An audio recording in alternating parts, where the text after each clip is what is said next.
Concept Systems is a great partner for plant expansions because we have a lot of experience with both new greenfield controls facilities and also retrofit.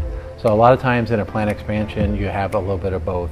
You have to understand the existing control system, what its limitations are, what some of its value is, and then also what's the best way to expand that line, expand that plant. And so we bring together both of those. We have a lot of industry experience in both the retrofit and in the greenfield process controls. So on an expansion project, the two merging together is a sweet spot.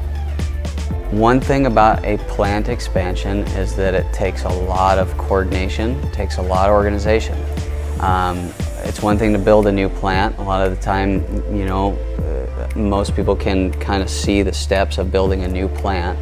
But when you're talking about what is your downtime when you go down, there's a lot more factors to figure out, and you're ripping out old equipment. Which ones do you rip out? Where's the cost? Where does the cost impact come in? Which is most effective? So one thing about us that we can bring to the table is our proven project methodology.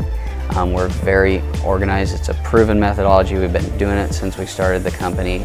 We've seen incredible success to the point where customers have actually brought us on as an automation contractor, and at the end of the job, an area that we were not in charge of, they brought us back to do project management and to bring our methodology to life there a little bit more in our organization.